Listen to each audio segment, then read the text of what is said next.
One question that many scholars, NGOs, and governments have tried to answer is how to promote economic development in poor countries. What, if anything, can be done to help? It turns out there's a lot that can be done. First, it is important to clarify what is meant by economic development. Development entails people using scarce resources in ways that generate things that they value. This includes both material goods and also things like leisure time. Instead of viewing development as something that is created or planned through technical expertise, it is much more accurate to view development as a bottom-up process of people experimenting and discovering new and improved ways to allocate scarce resources. In order for people to be free to engage in the process of discovery and experimentation necessary for economic development, there needs to be some degree of economic freedom. Economic freedom includes the protection of property rights, private ownership over the means of production, and free trade in labor and goods. The conditions underpinning economic freedom provide an environment free of coercion where people can freely trade and respond to incentives to innovate. This process is messy and will often appear misguided to outsiders, but it is the only sure way to achieve development. This matters for the way we think about promoting economic development. Those wishing to improve the human condition must recognize the limits on their ability to design the world according to their idealized wishes. The history of attempts to further economic development through foreign aid, planning, and force shows those approaches often fail.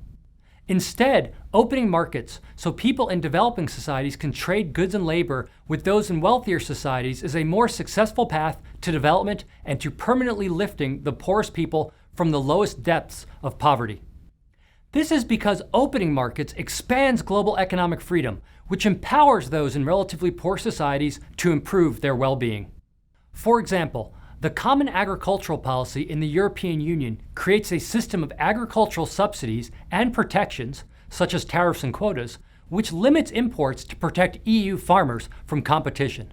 These types of government barriers limit the ability of farmers in poor societies to improve their livelihoods by selling their products in EU markets. Opening these markets would serve to improve the well-being of people in poor societies by allowing them to engage in value-added, voluntary exchange. The main takeaway is that if policymakers and citizens are serious about improving the well-being of those in other societies, there are ways to do so that does not involve top-down planning and force by outside governments and organizations. Instead of focusing outward on how to fix other societies, focus should be on looking internally to see what domestic policies can be changed to remove barriers to economic freedom. This is an overlooked part of foreign policy. Consider, for example, immigration. If our goal is improving human welfare in general, a more global view, beyond purely domestic issues, is required. The logic behind allowing more open labor migration between countries is straightforward. Decisions need to be made regarding the allocation of labor, which, like other goods and services, is a scarce resource. Open migration not only expands the range of potential choices available to individuals, the very essence of economic freedom, but also allows for the reallocation of labor to its highest valued use across a more extensive range of alternatives. In other words, removing barriers to migration allows people to discover the highest valued use of their labor and, thereby, contributes to broader economic development. Indeed, the potential contribution of migration to global economic wealth is staggering. A study by the World Bank estimates that if wealthy countries were to relax immigration restrictions to allow migration, which resulted in a 3% rise in their labor force, the gains to poor country citizens would be $300 billion. Additionally, far from hurting wealthy countries, it is estimated that the wealthy countries would benefit by over $50 billion under the same policy. Elsewhere, development economist Michael Clemens estimates that removing global migration barriers would raise GDP for the entire world by 50 to 150%. Clemens says open migration is the biggest idea in development that no one has really tried, and the most powerful tool available to spread prosperity to people from many countries. If the desired end is to improve human well-being, then the existing evidence suggests that open migration is perhaps the most effective means of accomplishing that goal. It is important to note that migration policies can play an important role, not just in long-term improvements in standards of living, but also in responding to immediate humanitarian crises, such as natural disasters.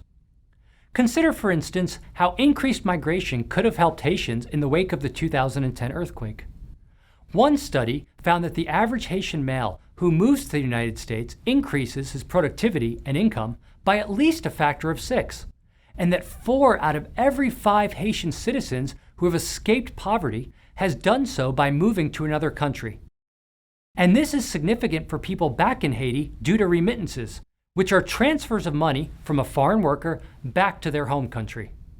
One study found that remittances to Haiti after the earthquake by family members were not only greater than foreign aid, but went directly to people in need with less waste. What this implies is that granting Haitian citizens greater economic freedom by allowing them to emigrate to the United States would contribute to alleviating their suffering in the wake of a brutal natural disaster, the very goal of humanitarian action. This approach to foreign policy is likely to be the most effective in improving the well-being of both domestic citizens and foreigners. In addition, this approach avoids many of the pitfalls of efforts to plan development in a top-down manner, which have proven to rarely work. Instead of trying to plan specific outcomes, such as achieving certain aggregate metrics of development, this approach empowers individuals to discover what is best for them by granting them the freedom to do so.